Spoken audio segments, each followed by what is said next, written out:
Imagine waking up every morning to a breakfast of sugary cereal drenched in processed milk substitute, grabbing a ready-made sandwich on white bread for lunch, washing it down with a fizzy drink, then coming home to heat up a frozen pizza or instant noodles for dinner.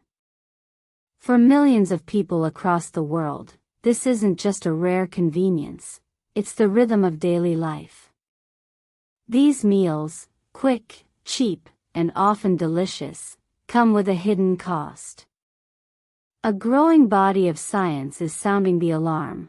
The ultra-processed foods that dominate modern diets may be quietly fueling one of the deadliest diseases on the planet, lung cancer. Yes, lung cancer, the disease most often associated with smoking, is now being linked to something far more common in everyday routines, the food we eat.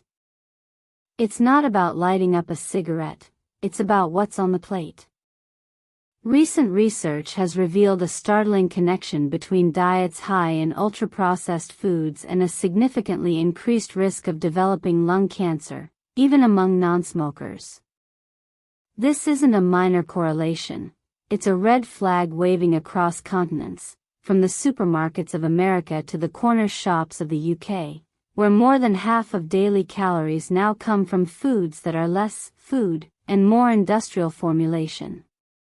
So what exactly are ultra-processed foods? They're not just bread or cheese or canned beans. Those fall into the category of basic processed items. Ultra-processed foods go much further. They are engineered in labs and factories, designed to be hyper-palatable, shelf-stable, and addictive. Think soft drinks loaded with artificial sweeteners, breakfast cereals with 10 ingredients you can't pronounce, frozen meals that look like home cooking but are assembled by machines, and snacks that crunch just right because of precisely calibrated fats and salts. These are products built for convenience, not nourishment. They're often packed with sugar, unhealthy fats, sodium, and a cocktail of additives, preservatives to keep them fresh for months, emulsifiers to give them the perfect texture, and flavor enhancers that trick the brain into wanting more. And they're everywhere. Walk into any grocery store, and the center aisles are a showcase of ultra-processed items, brightly colored packages promising energy, satisfaction, and taste. The outer edges, where fresh produce, meat, and dairy live, are shrinking in comparison. Fast food chains thrive on them. School cafeterias serve them. Busy parents rely on them. They've become the default, not the exception. But as their presence grows, so do the health consequences. The new research, based on data from over 100,000 adults followed for more than a decade, found that those who consumed the most ultra-processed foods were far more likely to be diagnosed with lung cancer than those who ate the least. This wasn't just a slight uptick, it was a dramatic rise in risk, even after accounting for smoking, one of the most powerful known causes of lung disease. That means something in these foods, or the way they're made, may be directly influencing the health of our lungs in ways we're only beginning to understand. How could food affect the lungs? It's not as strange as it sounds. The body is a complex, interconnected system. What we eat doesn't just impact the stomach or the heart, it influences every organ, including the respiratory system. Chronic inflammation, a condition often driven by poor diet, is a known contributor to cancer development. Ultra-processed foods are notorious for triggering inflammation. They spike blood sugar, overload the liver with fructose, and disrupt the gut microbiome, the trillions of bacteria that play a crucial role in immune function and disease prevention. When the gut is out of balance, the entire body suffers, and the lungs are no exception. But it goes deeper than that. The very process of making these foods can create harmful substances. When meats are grilled or fried at high temperatures, or when sugars are caramelized, toxic compounds like acrylamide and acrolein can form. Acrolein, for example, is a chemical found in both cigarette smoke and certain processed foods like caramel candies and grilled sausages. It's a respiratory irritant, capable of damaging the delicate lining of the lungs and setting the stage for disease.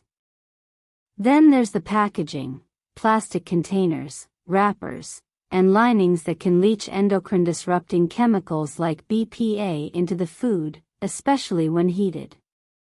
These substances don't just pass through the body, they accumulate, interfere with hormones, and may contribute to tumor growth over time. Even the nutrients in ultra-processed foods are part of the problem. They're often stripped of fiber, vitamins, and antioxidants during processing, then fortified with synthetic versions that don't function the same way in the body. Real, whole foods, like fruits, vegetables, nuts, and whole grains, are rich in natural antioxidants that help protect cells from damage. But in a diet dominated by processed snacks and meals, these protective compounds are in short supply. Without them, cells are more vulnerable to oxidative stress, a key driver of cancer. The implications are profound. For years, public health campaigns have rightly focused on smoking as the primary cause of lung cancer. And while quitting tobacco remains the single most effective way to reduce risk, this new evidence suggests that diet may be an underestimated factor. It means that even someone who has never touched a cigarette could still be at increased risk, simply because their daily meals come from a box, a can, or a drive-through window. And it's not just lung cancer. Previous studies have linked ultra-processed foods to a long list of chronic diseases: heart disease, type 2 diabetes, obesity, depression, and early death. One major analysis found connections to over 30 different health problems, painting a picture of a food system that's making people sick on a massive scale.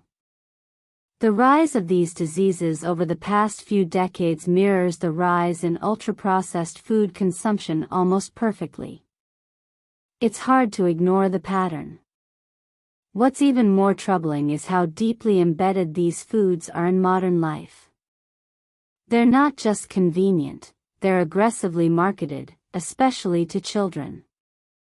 Bright cartoon characters, catchy slogans, and limited-time offers make junk food feel fun and exciting. Meanwhile, fresh, whole foods often cost more, require more time to prepare, and don't come with the same sensory punch. In low-income neighborhoods, access to fresh produce can be limited, while fast food and processed snacks are abundant. This creates a cycle where the cheapest, easiest options are also the most harmful, turning nutrition into a privilege rather than a right. But change is possible. Around the world, some countries are starting to push back. In Latin America, several nations have introduced warning labels on ultra-processed foods, similar to those on cigarette packs. France has launched public campaigns to promote cooking at home. Brazil's national dietary guidelines don't just list nutrients, they emphasize eating real food and avoiding industrial products altogether. These efforts recognize that health isn't just about individual choices, it's about the environment people live in. When the default option is unhealthy, expecting people to make better choices is like asking them to swim upstream in a fast-moving river. The good news is that small shifts can make a big difference. Eating less ultra-processed food doesn't mean giving up convenience entirely. It means making more room for whole ingredients: beans, rice, vegetables, fruits, eggs, plain yogurt, nuts, and fresh meat or fish when possible. It means learning to read labels and asking a simple question: could my great-grandmother have recognized this as food? If the answer is no, it's probably best to put it back on the shelf. Cooking at home, even just a few times a week, can dramatically reduce exposure to processed ingredients. A pot of homemade soup, a salad with beans and olive oil, a bowl of oatmeal with fruit, these aren't gourmet meals, but they're powerful acts of resistance against a food system designed to keep people dependent on processed products. They're also more satisfying in the long run. Real food digests slowly, keeps blood sugar stable, and helps the body feel full and energized. Ultra-processed foods do the opposite, delivering a quick burst of pleasure followed by a crash, leaving people hungry again within hours. And it's not all about willpower. Social and cultural shifts matter too. When families cook together, when communities grow their own food, when schools teach children how to prepare simple, healthy meals, the foundation is laid for a healthier future. Food is more than fuel, it's connection, tradition, celebration. Reclaiming it from the grip of industrial processing is about more than health, it's about reclaiming a way of life that values care, quality, and sustainability over speed and profit. The message from the science is clear: what we eat shapes our health in deep and lasting ways. The link between ultra-processed foods and lung cancer is another piece of evidence in a growing puzzle, one that points to a fundamental mismatch between the food humans evolved to eat and the synthetic products now dominating the market. The body wasn't designed to run on chemical-laden, sugar-saturated, fiber-depleted imitations of food. Over time, the toll becomes visible, in rising disease rates, in shortened lifespans, in the quiet suffering of people diagnosed with preventable illnesses. But there's hope. Every meal is a chance to make a different choice.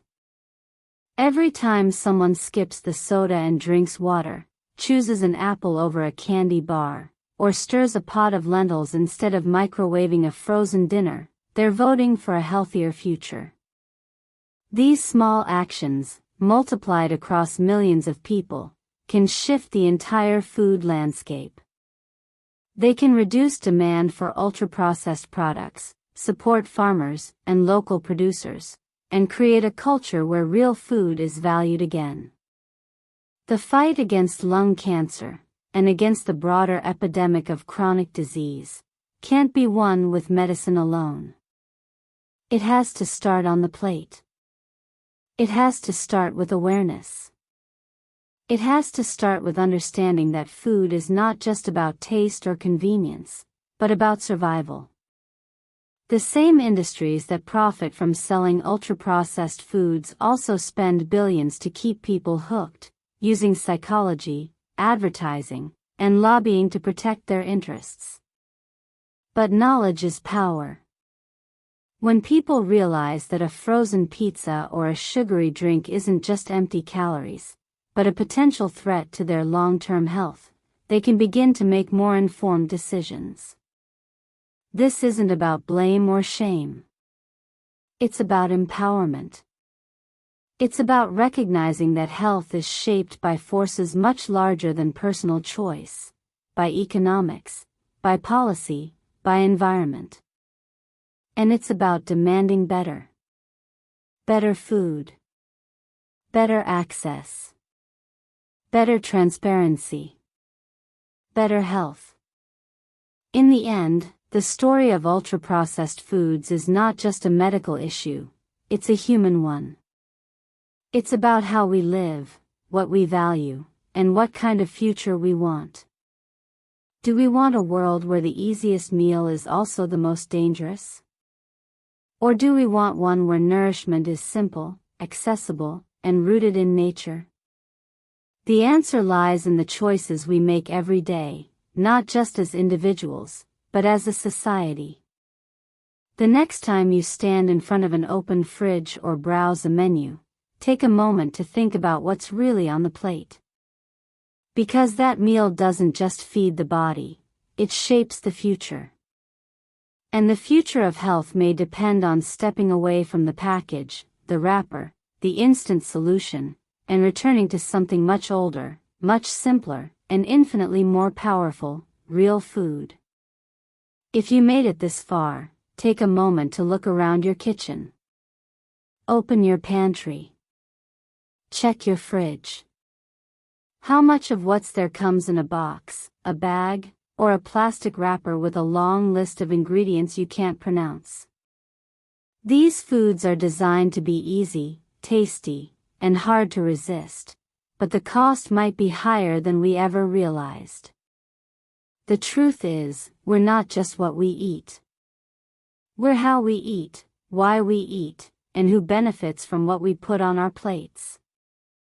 And right now, a growing wave of science is showing that the convenience we've come to rely on could be quietly reshaping our health in dangerous ways, increasing the risk of serious diseases, even in places we'd never expect, like our lungs. But here's the good news: you have power. Every meal is a chance to choose differently. To cook a little more. To read a label. To swap one processed item for something real. You don't have to be perfect, just aware. Because small changes, repeated over time, can rewrite your health story. If this opened your eyes, hit that like button, subscribe, and share it with someone who cares about their health, or someone who still thinks cancer only comes from smoking. Let's start a conversation about what's really on our plates. And remember, real food doesn't come with a barcode. It comes from the earth, from kitchens, from tradition, from care. Choose it. Protect it. Your body will thank you for years to come.